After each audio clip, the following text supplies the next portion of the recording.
Hi everyone, it's Renee Nadia with Living Beyond Limits. I am excited to be here today. God is great and greatly to be praised. The topic for today is I had a plan, but God had better. This particular topic is taken from the PowerHouse Devotional prayer call that we did recently, and I'm super excited to be able to share this. So I'm really just going over what we talked about on this call. This call is a women's call, but the topics are for everybody. Men and women can be blessed by these topics as well. Before we get started, you know what I'm going to say. Hit the subscribe button and the like button. If you've been here before, hey, you're coming back again. There's something here that has been a blessing to you. So go ahead and subscribe if you have not already. And if you have, hit the like button. Super excited to have you today. Our topic is I had a plan, but God had better. We all come into life with plans. We all do. Plans for love, for family, for stability, for success. We imagine timelines. By this age, I'll be married. By this age, I'll be settled. By this season, I'll be here. By this point, I would have arrived. And there's nothing wrong with planning. There's nothing wrong with planning. It's a part of being human. But sometimes, somewhere along our journey, many of us have faced a moment where life didn't unfold the way we expected. Doors didn't open that we thought would open. Relationships didn't last. Opportunities shifted. And suddenly the plan we were so sure about no longer fits. And I'm sure if you're of a certain age, this has happened to all of us. We've had these grand plans. We were excited about certain things in our life, and it didn't just pan out the way that we had planned it. That's where truth meets us. God never asked us to figure it all out. He asked us to trust Him with it. Here's one of the first points that we shared. God's plan is intentional. Even when it's different, it reminds us that God has plans to prosper us and not to harm us, to give us hope and a future. So, what we often miss is that God's plan isn't just good, it's intentional. Come on.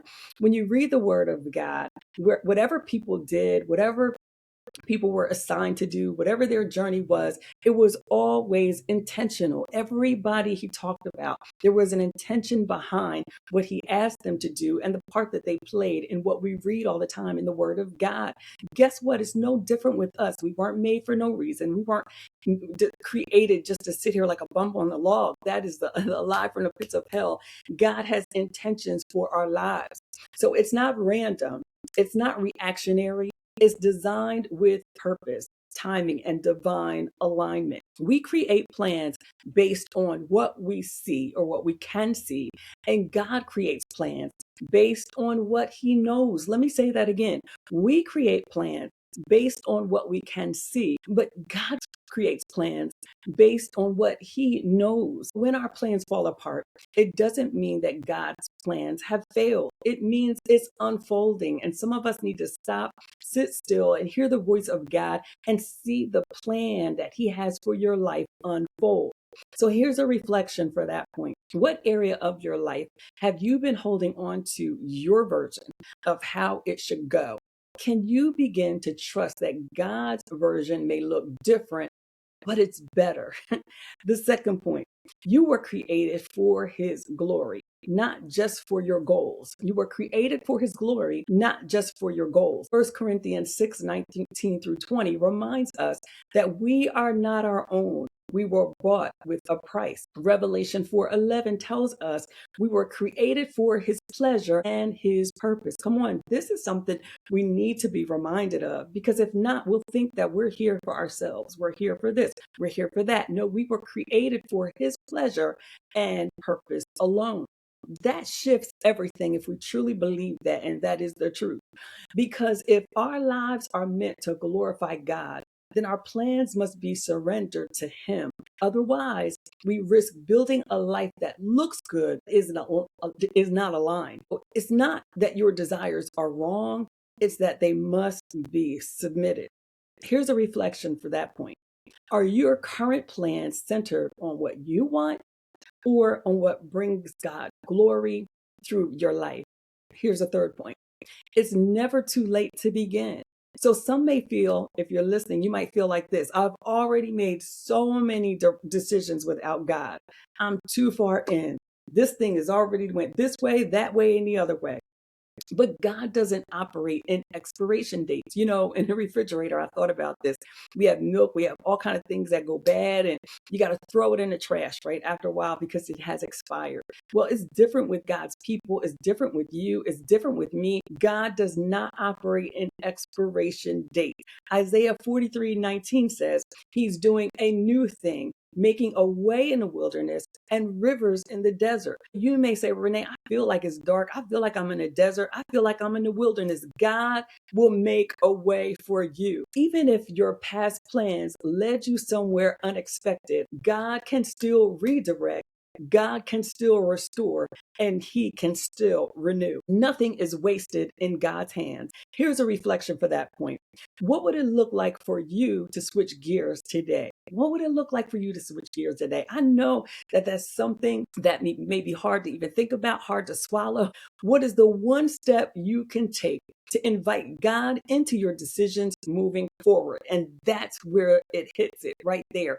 What is the step you can take to invite God into your decisions moving forward? Here's another point. Trust requires letting go of control. Proverbs 3:5-6 says, it tells us to trust in the Lord with all our heart and lean not to our own understanding. That's the hard part because we want to understand. We want clarity before obedience. We want answers before we surrender. But God asks us to trust first. So what does that mean? We have to surrender first. We have to be obedient first. We don't have to understand everything. Come on.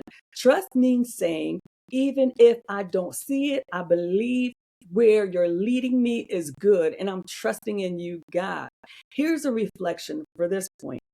Where in your life are you trying to figure everything out instead of trusting God to guide you? Where in your life are you trying to figure out everything instead of trusting God to guide you? This is so important because we know the answer to that. If we're really honest with ourselves, we can figure out and pinpoint where we're not trusting God and where we are trusting God. Another point, God goes before you to prepare the way. We have to understand that He loves you so much. He will go before you to prepare the way.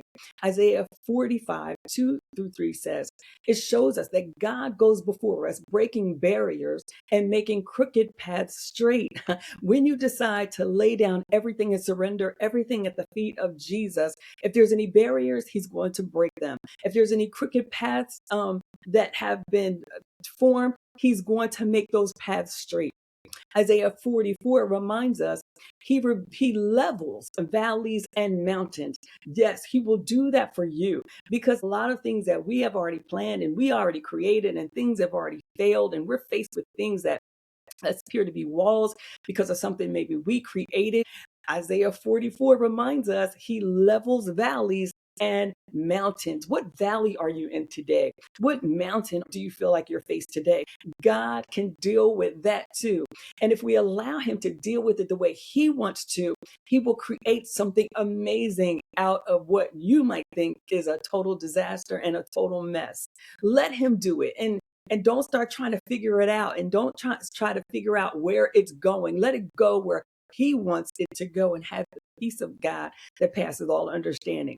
So that means you're not walking into your future alone. God is already there. He's already removing the obstacles. He's already opening doors. He's rearranging what no longer serves you. We have to also remember that this is spiritual warfare. Therefore, everything starts off in the spirit realm and we can't see everything. So that door that I just said is going to be open, guess what? It's open in the spirit realm and it's going to be manifested. That obstacle that needs to be moved, God is dealing with that in the spirit realm and it's going to be manifested. Come on.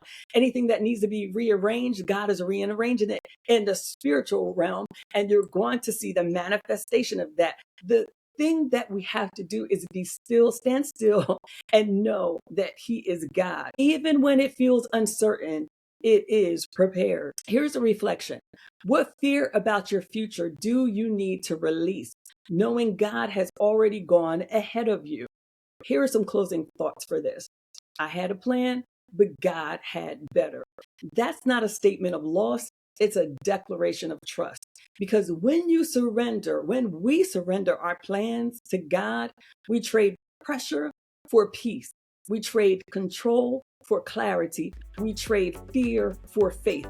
And I know that we all need faith. We all need clarity and we all need peace. And these are the things that come with trusting God for everything, our plans and everything that we want God to do. God's plan may not always be comfortable, but it's always purposeful. And in the end, God will get the glory and you will be ecstatic about what He has done. Today, the invitation is simple. Lay your plans down, not because they don't matter, but because His matters more. And when you trust Him fully, you'll discover something powerful. You didn't miss your life. You were being redirected into it. It's purposeful. God has something great for you. And this is so important for us to understand that nothing is lost in Him. This is not the end. This can be the very beginning of something wonderful, something great, something that people will, you could just say, behold, look at what God has done.